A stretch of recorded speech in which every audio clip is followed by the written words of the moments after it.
Alan here, and I've got something interesting for you today. I want to talk with you about spending a winter in an RV.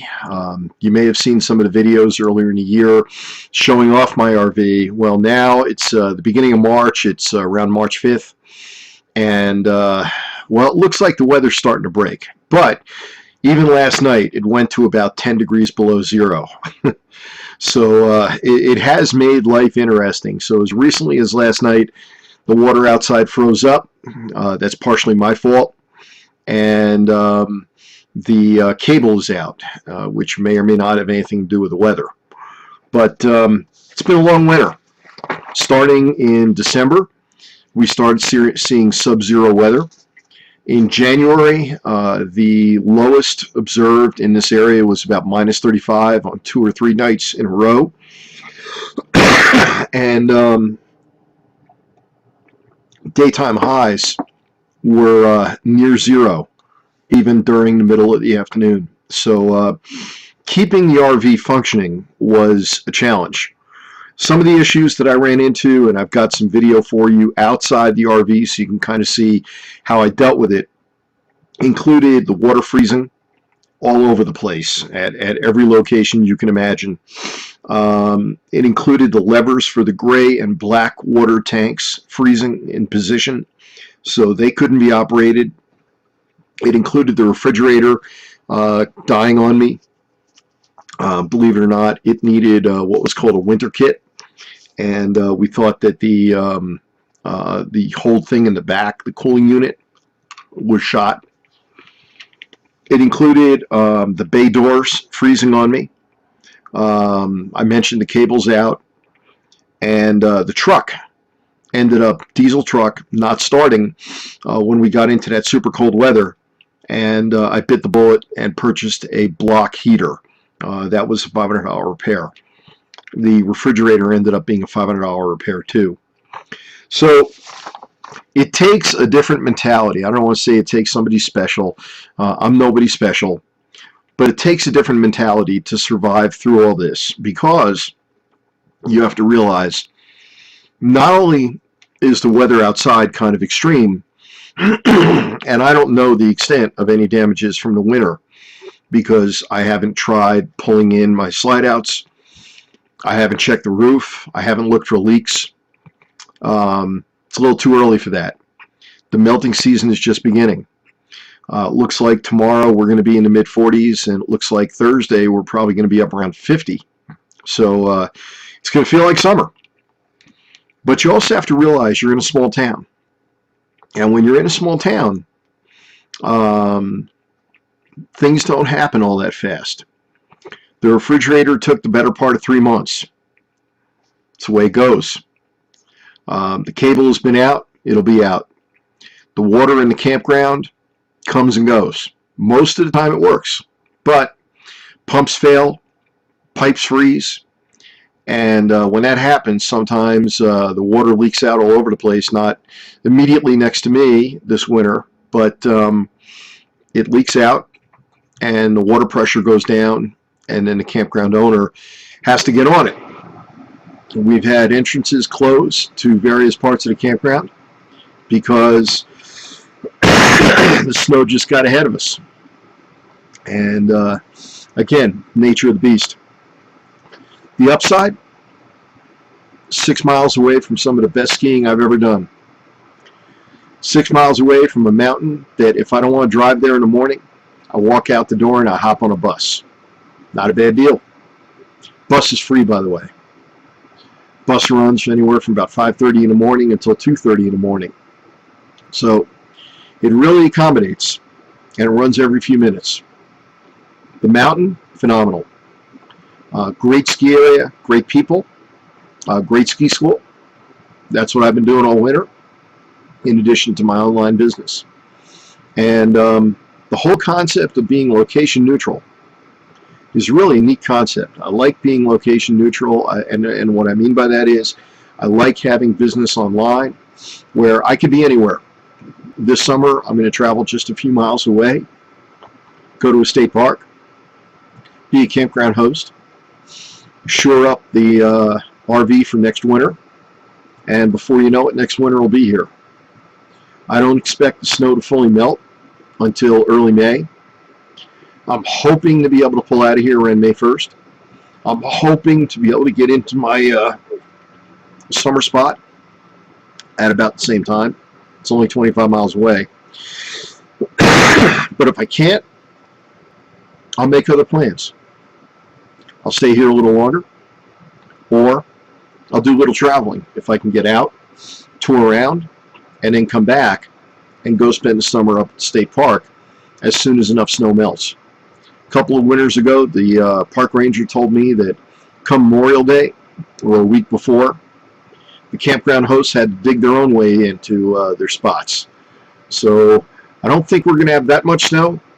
We're about, right now, 23 inches below the seasonal normal. So it looks like hitting the seasonal norm is almost a done deal. It would be hard to imagine that from March 5 through about May 15, which is about the end of the snow season, it can snow into June. It could even snow in July, but it's rare. It's hard to believe we won't get at least 23 inches, so we will hit at least a normal season, which for this area is great news because there's been a drought and there's been water concerns. I don't want to say water rationing, but there have been concerns. So I'm going to roll this video now into a walk through the outside so you can see what's up. And I just kind of wanted to give you a feel for what it's like to be in an RV in the winter in a vehicle that, well, you know, really isn't made for 35 below weather. The insulation, the access to the water, things like that, you have to do the right thing and you have to do it right. I've gone through a lot of propane this winter, probably the better part of, I want to say 400 gallons of propane. So be it. You know, you do what you got to do. So I've been burning energy, more propane than electric. But I do have a fireplace back here, which is an electric heater. I do have a space heater up in my bedroom, which has been very helpful in keeping the bedroom comfortable at night. I kind of like it chilly, but one of the other things I learned is that you've got to keep the underbelly warm. So in the coldest part of winter, I was actually punching the heat up to 66, 67, which is really more than I need. I usually keep it around 61, 62. That's fine. I mean, I'll wear a sweatshirt and, you know, an overshirt and all that, or a turtleneck, mock turtleneck. But you know, you have to think about not just your own comfort, but you have to think about keeping the rig warm enough to keep the underbelly warm enough so that you don't start getting freeze-up problems down there. Had a couple lights underneath. You'll see that in the outside video and more. All right, Alan Sills, if you want to give me a call for any reason, talk about it, 561-676-1205. Once again, 561-676-1205. Or if you want to learn a little bit about what the businesses are I'm doing and how I'm funding this absolutely amazing lifestyle. All right, thank you. So we're walking up towards my RV. It's the first week of March. You can still see that there is still snow on the roof and on the slide outs. I've tried to keep a minimum amount of snow on the slide outs, but we'll see in a few weeks how much damage, if any, was done during the winter.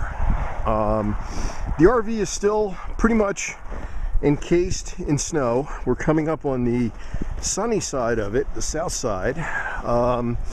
Notice I've still got my insulation up, and that's going to stay up for at least a few more weeks. I'll point out a few things here. You've got the sewer hose covered in snow and also covered in insulation, which is necessary for keeping it running, along with keeping the water running inside pretty much full time at a trickle. You have a insulated bag here for the water spigot, which also has a heating coil provided by the campground. If you're a careful observer, you can see a little bit of light coming out from the panel, the insulated panel at the base of the RV where I'm aiming it now. That light is there to generate some extra heat underneath, which was necessary in January and February for the levers to keep working. That'd be for the gray tank and for the black tank. Got all kinds of electric stuff here, and that electric stuff runs over to a heating coil. I actually have two heating coils, one for the sewer and one for the water.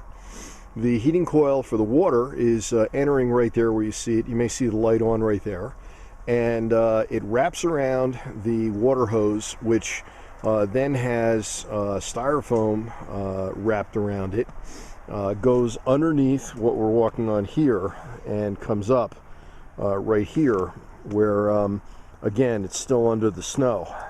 The snow insulates it, so that's kind of nice, and this has kept the water running with temperatures as low as at least 20 below, and I think I'm going to get away with 35 below next winter now that I know what I'm doing. This area in here, you can see a little bit of yellowing. That's caused actually by heat, believe it or not, and that was caused by this drop lamp. The drop lamp was in here and used during the peak of the winter when temperatures were minus 20, minus 30 at night, minus 35, to keep the water hose liquid, and also to keep those levers moving and functioning. At one point or another, the water was frozen. The water here at the source had failed. The refrigerator, which is inside of this wall, had failed and had to be taken out from through the RV. The sewer hose, until I figured out what I was doing, was frozen solid, and the only thing to fix that was a lot of running water. I did get up and clean off the slide outs several times. Now transporting to the north side, traveling over to the north side, you can still see there's quite a bit of snow here piled up against the north side of the rig. It's at least 3 feet, maybe 4 feet in places, and it's completely covering the insulation. So even if I was thinking about removing the insulation, which I'm not, it's not going anywhere for a few weeks. I am aiming tentatively for a May 1st departure, but that all depends on the weather. You can see that the snow is up to and even a little over the base of this bay. It's probably the highest the snow has been all winter. I have no access to my propane. I need no access to my propane because on the other side of this mound of snow is another mound of snow which covers the 120-gallon propane tank, which has been refilled several times. And if I come around towards the front, which is still the pathway here, I gave up on trying to keep it open. It's got about a foot of snow on it. You can see that there's the hitch, and just below it is still a snowbank. And the road is covered with, well, the bank is about 4 feet of snow right there. So this may even get deeper before it ends. We're not done with snow yet. We have a day or two of milder weather coming up. There's some beautiful conditions here in the RV park, but we then have a lot of snow coming in. This is the door that enabled the refrigerator to come out with maybe half an inch of room, and this is the pathway that was taken by the mechanic who brought it out. So refrigerator, water pump, at one point or another all failed. The water, the electric never failed, and the propane never failed. So those were kind of two critical things to have not fail. All right, so this is a shot of the RV park in general. You can see there are a few other units here with me, a few other people living out here. That Airstream has been here all winter. That Arctic Fox has been here for much of the winter. There are some cabins here, and you can see from the height of the snowbanks that snow's pretty substantial here. Snowbanks are easily 5 feet high. We're going to take you over to the river, which I'm told from a friend just broke in the last day or so. Temperature right now is probably about 15-20 degrees. Comfortable, but again headed down to zero. We're walking up to the bridge. This separates the RV side from the tent side. Naturally, at this time of year, there's nobody tenting. think there's one fellow over on the tent side that's got a bunch of RVs, and he lives on limited electricity and such. Bridge is in pretty rough shape for this time of year. Be expected. You can see all this beautiful snow hanging on the trees. Again, we had probably at least 5 or 8 inches down here in the valley, 10 or 15 up on the mountain. You can see the river. Big breaks in it. Big chunks of ice. First early signs of spring around here. You go down towards the sun.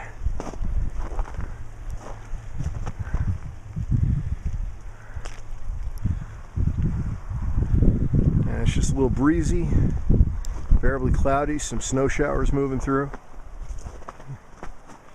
And we've got a warm-up coming up and then more snow. So we kind of pan back towards the campground area.